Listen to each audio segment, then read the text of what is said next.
Hello my friends, welcome back to Seed and Sparrow Homestead. I am Kelsey. If this is your first time hanging out, today we're going to start on the first official garden walkthrough tour for the 2024 season now that I have pretty much everything planted. If you missed it in the last video, I'm bringing back my second video a week now that I'm feeling so much better. I feel up to it. It is going to be a bit more raw and unedited in order to make a second video a week doable for myself. Usually I hold myself to a certain standard in the editing and creative process, but I need to make this a bit easier on myself. So we're just gonna have some time to hang out in the garden and walk through and see what is going on. Now today is May the 11th, and for some background, if you are new here, we are in South Central Pennsylvania. We're on a 1/4 acre and the zone is 6B. My last frost date is May the 8th this year, so we're just past that. Forecast is looking great. In years past, we've had some freak frosts like in the middle of May, but I don't see any of that forecasted, which is great. So I think we're gonna start all the way up here in the front garden and work our way back. Now we are in the country, but we're in town in the country, so you're gonna hear lots of road noise if this is your first time watching. But let me swing the camera around and we'll check out this front garden. So this area is just what I call the front garden, just because it's up near our house in the front of the property. So we've got a line of, I believe I have 11 blueberry bushes out there. I've got these 2 arch trellis here. Right now I'm growing peas on them. There and there. I have 3 rows up here of potatoes planted. And then if we move over here, this is what I am calling my medicinal garden. It also has some perennial fruits. So we've got 2 rows of raspberries. I have Anne and Double Gold on this side, and over here I have Royalty Purple and I think some Caroline and some Joan J on that side. And we've got an L-shaped bed here of strawberries, and then that side over there mirrors it. So let's go in a little bit closer and I'll show you what's growing in all these pots and beds. I've got elderberry here. I believe it's Samdal, and I forget what the other one is, but you need the one variety to pollinate the others. So I have what I need here, and they are flowering this year. Isn't that a beautiful little cluster of flowers? I am going to need to find a permanent spot for these, either in a much bigger pot or in ground, but they're okay for now. So I've got my elderberries there. You're gonna see all throughout the garden I have random strawberries growing. They just are popping up everywhere. Strawberries and raspberries, like little shoots popping up all over the place that I have to come and do damage control on the daily, like right there. And little sunflowers, random, popping up all over the place in the ground here. I did plant 2 tomatoes in this space just because I didn't have enough room in the back where the other tomatoes are, so there's 2 of those in here. This bed here I just received in the mail. These are currants. I forgot what varieties I got. Yeah, however you say that variety. Sorry, cat's tail. And then this one is pink champagne currant.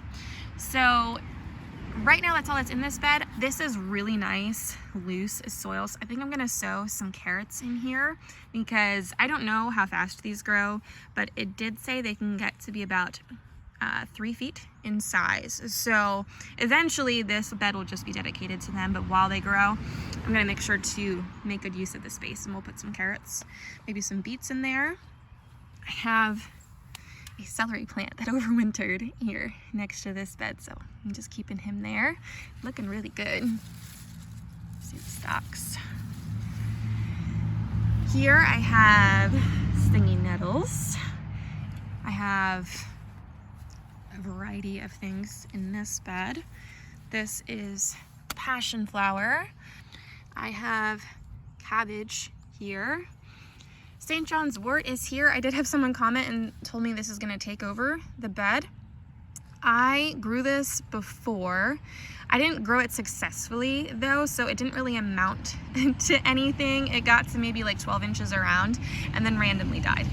So I didn't think anything of it, but I might look into putting this into a different spot. And then this here is lobelia, and I have some pineapple sage here. This stuff smells amazing. It's fantastic in tea. This here is a cayenne pepper.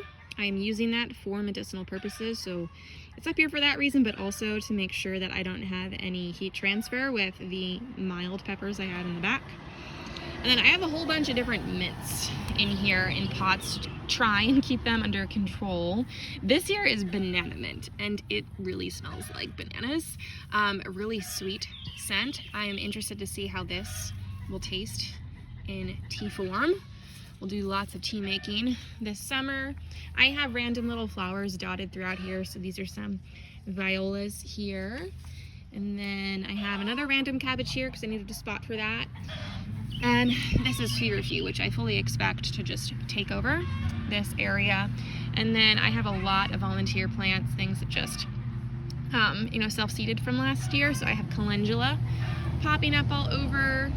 This is chocolate mint, which smells divine. And if I swing over here, this is orange mint. So it has some citrus notes in the flavor and the smell. Really lovely. I love all different sorts of mint. I use them in different teas. More calendula popping up. There's that tomato. And then here, this is bone set.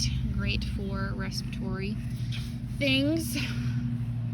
And then over here, this is apple mint, which looks like someone's been making a snack out of it. I actually think this is what I have growing at the back of the property. It's just slightly fuzzy. So I didn't need to buy this, but it looked different when it was smaller than the stuff that I have at the back, but it's fine because it's amazing. I've got one, or maybe I have two that overwintered. This is lavender. I haven't had any issues with lavender overwintering. Yes, hello cat. Before, but this year I had quite a few plants die on me, which is unfortunate. Some lace flower there, and then this round bed is really just dedicated to this guy. This is a gooseberry that I purchased.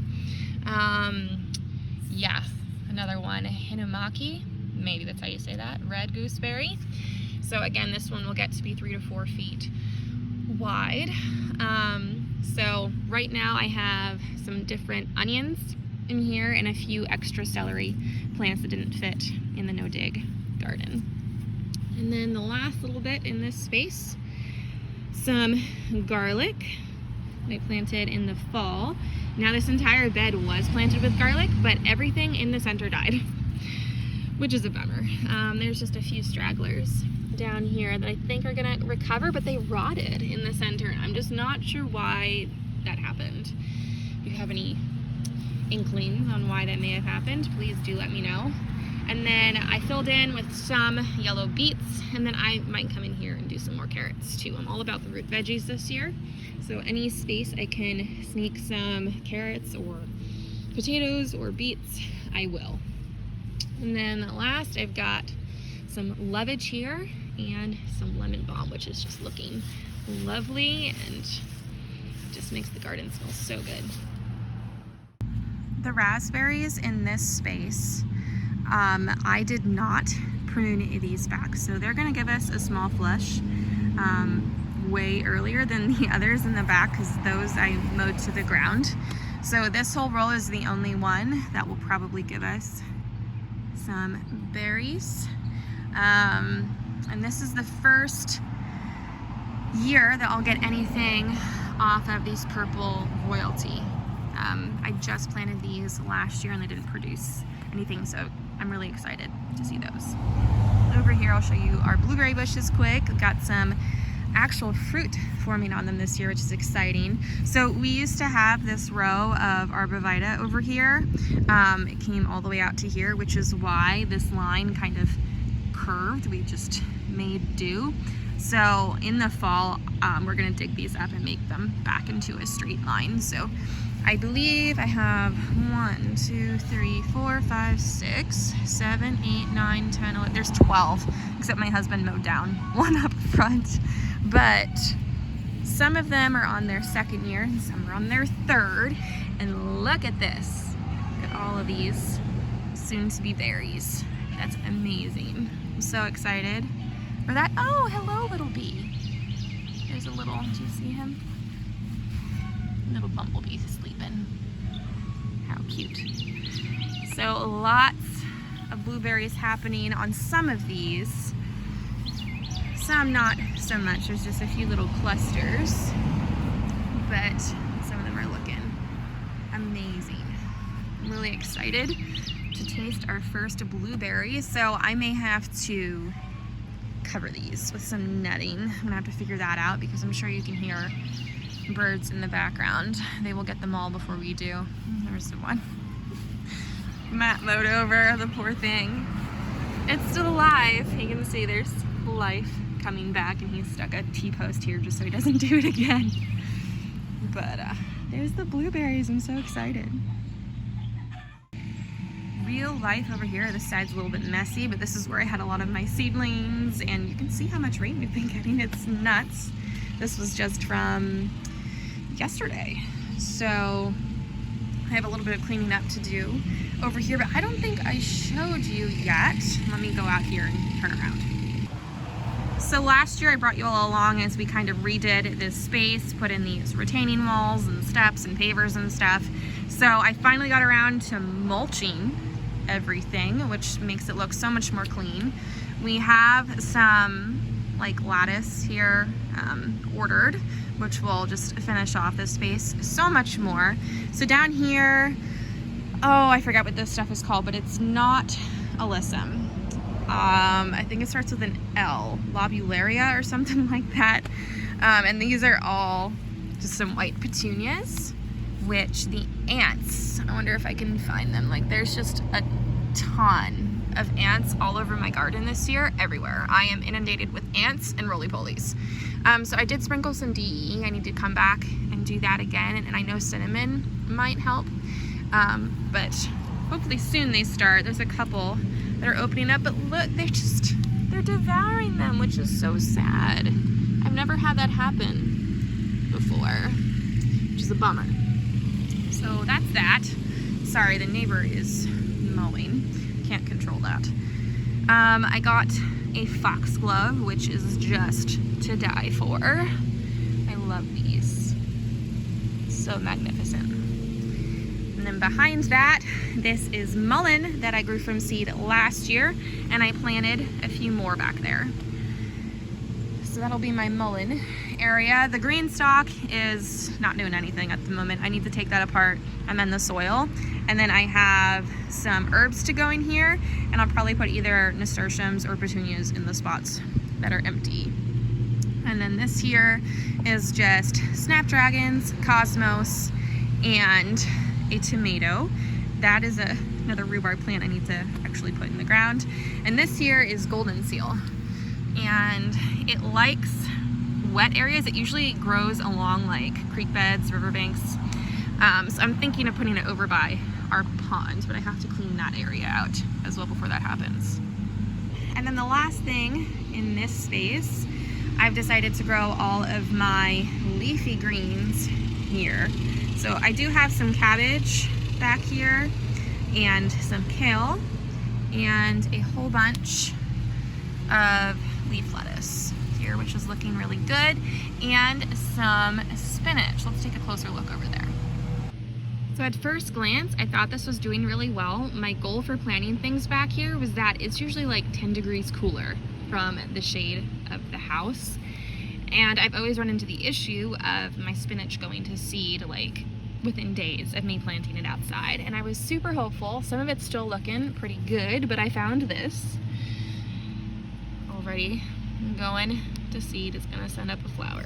So I'll pick that off and see if we can salvage it. It looks like that's the only one. And now this area right here to the side does get the most amount of sun over here. So that could be why, but I think, is this one? Yeah, that one's sending up a little one too. So we shall see. This may just be something if I ever want to harvest it, I'm gonna have to grow in the fall. But over in front of our cookhouse, I have some yarrow. This is the medicinal variety. Not all yarrow types are medicinal. This is like the white stuff. So there's the yarrow looking nice, and this little bed belongs to my children.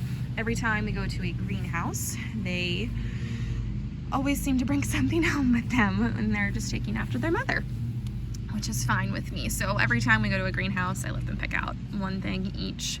So Grant has been gravitating towards everything yellow and orange, and Eleanor has been wanting everything that is like pinks and reds. So that works out fine. So these are all some of the items that they have brought home with them. So if you watched my last video, we just took care of this space. This is where I had all of my spring bulbs. I cut them back fairly close to the ground, but left enough so I could see where they are, so I'm not constantly digging them up. And so far I planted some zinnias and snapdragons and a few larkspur in here. I do have some more petunias that I might plant in here just for a pop of color until everything else catches up. So let's, I guess, just start here at the front and work our way back. I have you on like half size on my phone right now just so you can get a better overview of this space. We'll go in and let's check out what's happening in here. Okay, in this bed, this is a few perennials. I have some more liatris here behind me. I don't know if you can see it back there. That's columbine, which is about to bloom. And then these are all volunteer potatoes. I'm sure anyone who's ever planted potatoes know that wherever you plant them, you will always have them. I'm usually, I think, pretty thorough about getting them out of the ground, but there always seems to be a few that I miss. And this last year, there is 1, 2, 3, 4, 5, 6, 7, 8, 9, 10 potatoes I missed, which is fine. I'm not complaining about it. Like I said, I'm really focusing on root crops this year, so I will take all of the potatoes. So we've got, these are all purple potatoes. I think that one there is either a white or like a Norland red. So potatoes in half the bed. I've got some Roselle hibiscus over here. There is the Roselle, some more cosmos I planted in here, and this is also home to one of my David Austin climbers. This is Crowned Princess Margareta, and as you can see, she's getting ready to put on her show. Lots of buds all over. On the other side of this trellis, I have some white luxury pumpkins, and then this bed is planted with some potatoes. You can see them popping up, but I've got some weeding to do in here.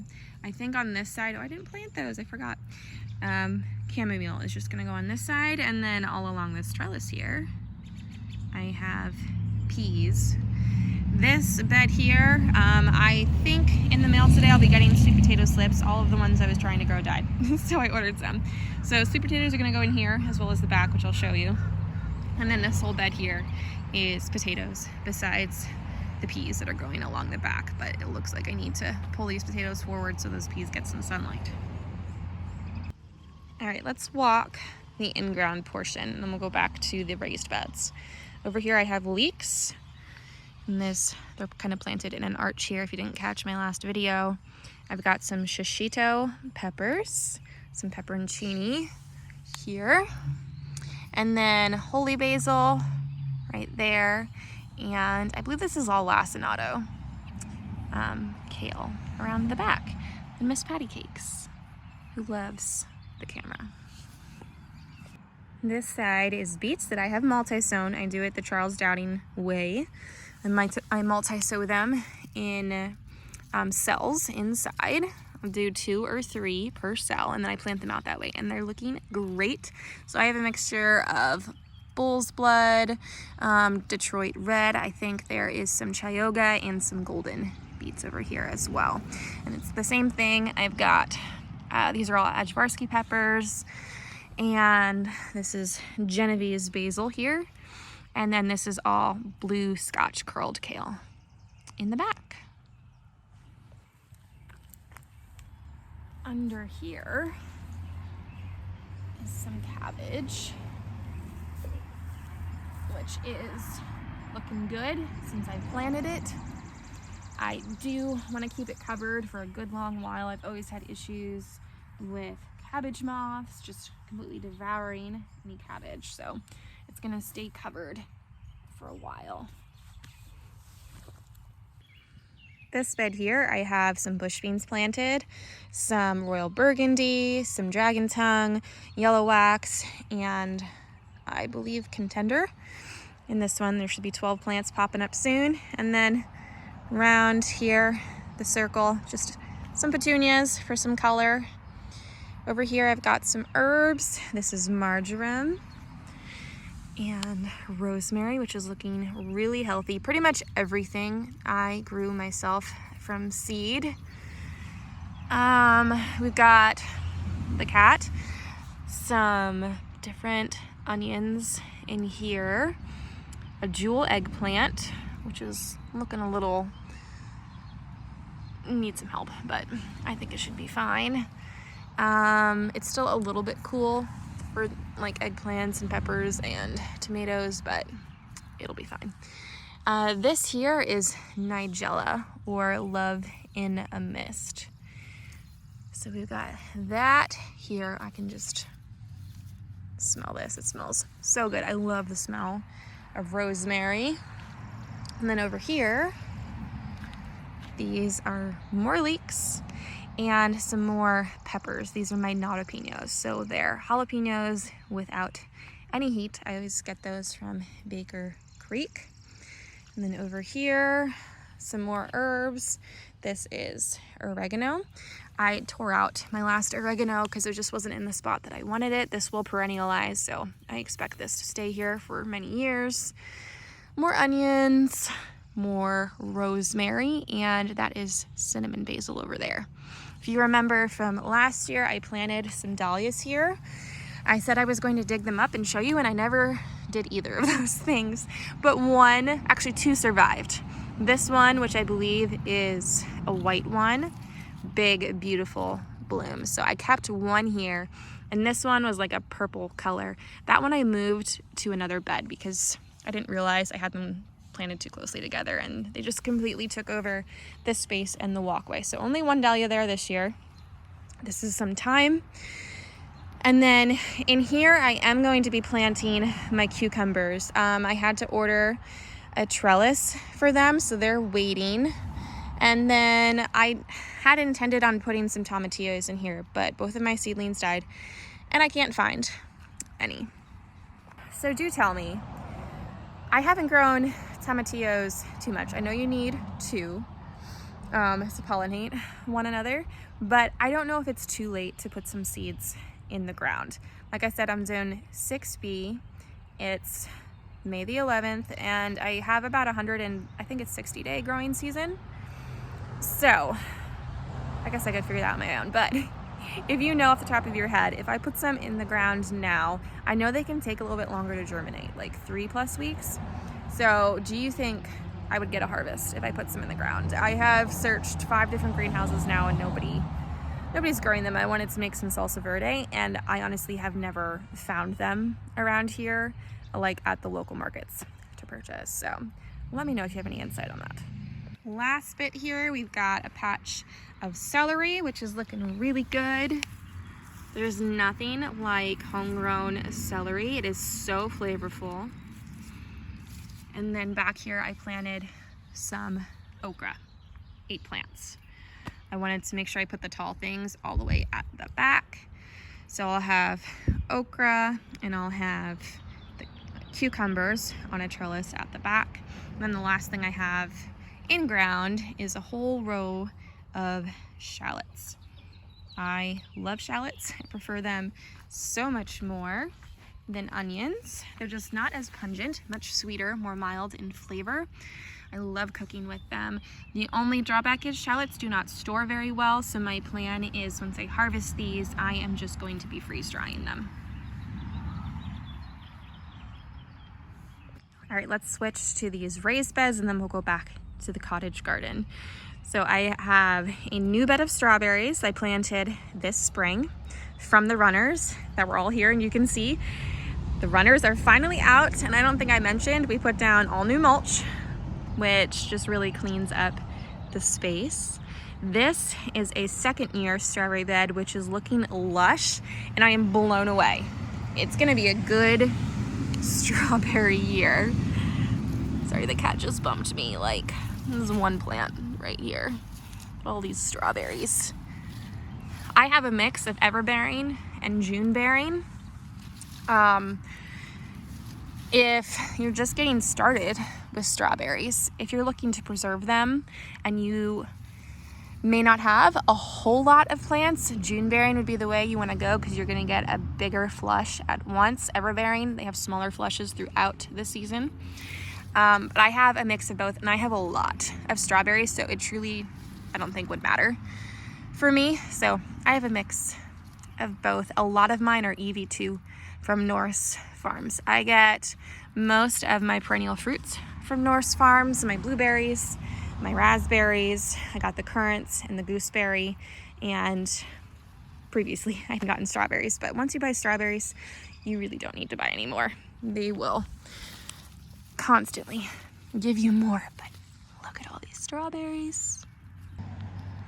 Here I have a kiwi vine. This is on its third year.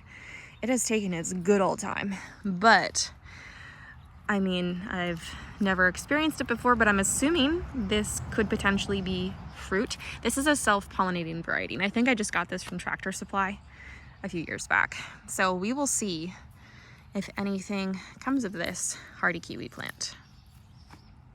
Over here, I've got some sun gold cherry tomatoes on this trellis, and this was a Casperita pumpkin. I had so many of you comment saying, oh, you buried your tag. Yeah, I realized that later on. I honestly don't usually keep tags. I usually remember what everything is. I'm usually really good with names and like numbers and faces and stuff. But I did notice that, and the tag is underneath there. And honestly, my son, Grant, he would come and take all the tags anyways. So tags are kind of a hopeless cause for me in my space. He's 3 and we're learning, but he thinks it's fun to rearrange all the tags too. So this here is carrots. I did come through and I thinned some of it, but I ran out of time. So you can see I definitely have some more thinning to do, but they're looking great. I had a great germination with that plank board method. So I'm excited for a carrot harvest here soon. In the back, I've got more potatoes. So this year, like I said, I am focusing on root veggies. We eat a lot of potatoes. Last year, I don't remember how many grew. Was it like 350 pounds? I forget, honestly. I have it written down. But an issue that I run into a lot is that we don't have a root cellar. We don't have cold storage anywhere. Our home, like our basement, we have a coal stove in there, so it just gets really hot. And any other place I could think to put them, they wouldn't be safe from either animals or the elements. We've tried a whole bunch of different things, and it just doesn't really work. So I want to continue to grow that much. 350 pounds, honestly, has taken us really well through the year. I still have a whole bunch canned. The other ones all, just started shriveling up and pushing out eyes, which I knew was going to happen because, like I said, it just gets too warm wherever we can put them. So they all got used for seed potatoes. So I don't have any fresh left, but I still have a few frozen and some canned. I have some freeze-dried too. But my thought is this year, and I mentioned this before, I want to do 2 plantings of them, and I normally do, but I usually do a really big first planting and then just a bed or 2 for a second planting. And this year I think I'm gonna more split it half and half in hopes that the later planting, which I will obviously harvest later, will last longer for me and won't shrivel up and go soft and sprout as soon. So we're gonna try that and see if it works. Okay, so we did the potatoes. Here I have a very large rhubarb that I need to start harvesting. And I gotta figure out what recipes I want to make with that. Random potatoes again. I think there's 2 potato plants in this bed. And then this is just a whole lot of weeds and asparagus. I have harvested so much asparagus. I think from these 2 beds over the last 2.5, 3 weeks, I've picked about like 8 or 9 of the bunches that you would get from the store, which is a lot more than we can eat at one time. So I need to freeze some, but it's still producing. I'm allowing some of each plant to grow up into these fronds so the plant can photosynthesize and continue storing up energy. But I gotta come through here and pick some of these off. They are so good. There truly is nothing like homegrown produce. The asparagus, like the flavor is unmatched compared to the store. The texture is so much better. It's not stringy. I'm super pleased with it and so excited that we can finally harvest after 3 years. Okay, last couple things in this space. Strawberry bed. This one is a 3rd-year strawberry bed. And this is the one space that I did not get to taking up the runners that had spilled out from that bed. And I couldn't bring myself to do it because it was just loaded with flowers, and I was just like, it's free food. I'm gonna wait at least until it has, borne the fruit. And then I will go ahead and remove them or see if someone would like these plants. But I mean, again, just loaded. Could not bring myself to tear them up before getting the fruits. This here is my 3rd year, David Austin. It's the Generous Gardener. And the amount of buds on this thing is just nuts. Like on top of every single stem, you will find a bud. I'm super excited for that one. And then of course this disaster. I won't ever plant raspberries or any sort of like brambler in a raised bed or like in amongst other things because they just take over. I'm getting little shoots popping up all through the walkways, through the potato bed. I found some, oh, there's one right there in the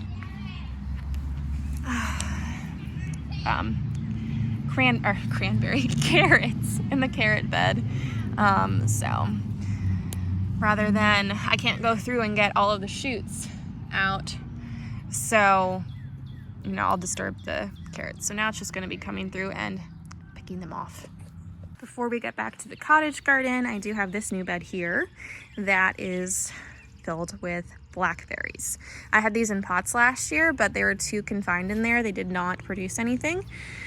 So now since transplanting them, we actually have flowers. So we'll get a few blackberries off of here. I just got 2 more from Norse Farms, so they'll be growing this year. And I randomly put a Burgess Buttercup squash in here because I had so many squash plants and I couldn't bear to just toss them, and I didn't have anyone that wanted them, so one got put in there. It's just gonna spread all over the parking area here, but that's fine. And then over here, this is my baby's bed. Eleanor and Grant, I let them pick out a flat of flowers at the Amish stand, and this is what they chose, and I just love it so much. Grant is obsessed with marigolds. He's so excited, and they're doing such a great job watering it. Grant comes with this little watering can and gets all his marigolds, and they have some carrots in here because Eleanor wanted to feed her bunnies, so lots of fun. Just a nice pop of color here for them.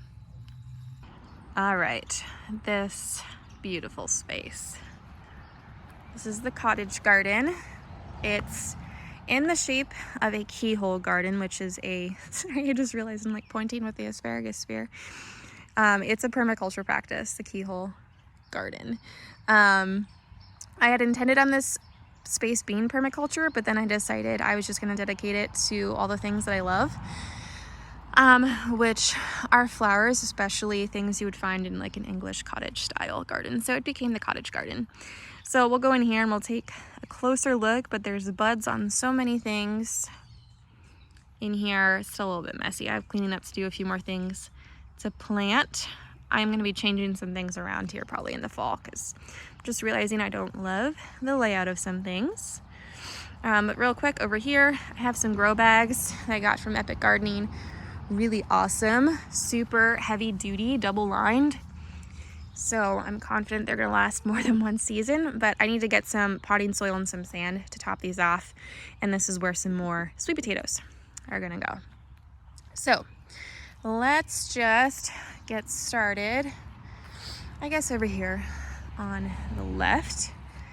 So again, you will see lots of strawberries, which is fine. I like that they kind of grow in throughout and underneath everything. They provide some ground cover, suppress weeds, and provide more food for us.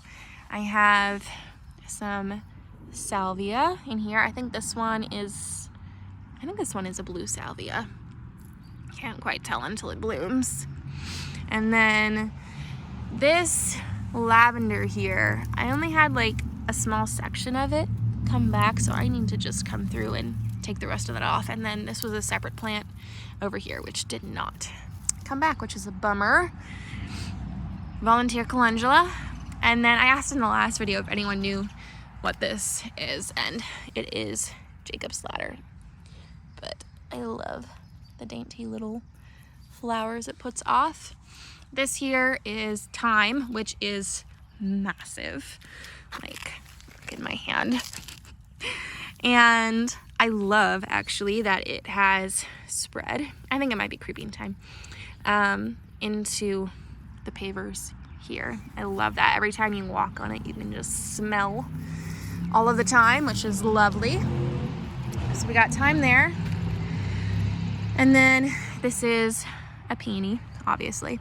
I don't know what colors any of my peonies are. This will be the first year they're blooming. My friend Heather gave them to me. I have one there. I have one over here on the corner. And then I have one that she just gave me this year. It's right there in front of the tree. That one probably won't bloom this year, but I'm excited to see what colors those put off. This rose is on its second year. This is Lady of Shalott. It is more of an orange or tangerine color, but that one's budding up as well. I need to come through here and tie this up a bit more. And then we'll go around this side to see everything else. I have a lot of things that self-seeded from last year. All of this burgundy stuff here, this is called copper plume. It's kind of like a filler foliage. I let it go because it is beautiful. I got some weeds in here I need to get rid of. But this here is a new rose. This one is Homestead wood. This here is a stilby. It's gonna send up, I think it's pink variety. Send up some pink fluffy spikes. And then we've got, this is foxglove. Don't know what color it is. And then I have some self-seeded volunteer chamomile, which I'm just letting go in this space. This is black-eyed Susan here. This is delphinium, which I'm really excited about. It's gonna send up a flower here. I love delphinium. Delphinium and foxglove, hollyhocks, and roses. And that to me is like the epitome of an English cottage garden. So I got some of those back here. Another rose bush here. Cat, you must move. What are you called? This one is Boscobel. This one's more of like a salmon color, I think, salmony pink. More foxglove, setting up a nice big spike. That is like a tea rose back there, not David Austin, don't know the name of it, but it's a pretty red color. Comfrey is going wild. Look at this stuff. I need to come through and harvest that for some salves and such. It also makes a great fertilizer. And then we got our apple tree, which is already putting on some fruit. How exciting. More salvia here. Really beautiful. I love those pops of purple. And then that's gonna be a white lupin there. This one is Charles Darwin. a David Austin rose. This one is going to be yellow. It's my first yellow rose I'm excited about. Milkweed, butterfly bush. There's fennel that overwintered back there, and then these two here are echinacea. And then here, this I just planted. This is baptisia. It's in the pea family. It is a perennial, and they get pretty large. So this is a new addition I'm excited about. Really pretty blooms. And then all along the side here, that is the liatris. They have like the big fluffy looking spikes that come up. I think these are all white and purple. And just a couple other things, some more delphinium, some columbine. This one here is actually blooming. I love these, they're so whimsical. Really pretty dainty flowers. And this is a salvia that I actually grew from seed last year. It did not flower last year. It flowers on its second year. It is a perennial. Really pretty. I think I got these seeds from Baker Creek. I just don't remember the variety. So I got some salvia there, and then this is Olivia Rose Austin. And this one has the most beautiful pink blooms, and it is going to be loaded. But I'm thinking this fall, if I get the gumption to do it, we're going to move it. It's gonna have a really big root ball. So after, you know, it's all done blooming and I cut it back, I'm gonna cut it back pretty small. I'm thinking I'm going to take it from here and move it to the outer edge. I don't want to because I'm afraid I'm going to ruin it and kill it, but I don't love the location anymore. It's just too close to the entrance and it just blocks everything out, which I should have known better, but it is what it is. So we'll see if I end up transplanting or not. All right, we're almost done. Back here along the garage, this is a new bed Matt built me. We put in 2 trellises, one for this grapevine.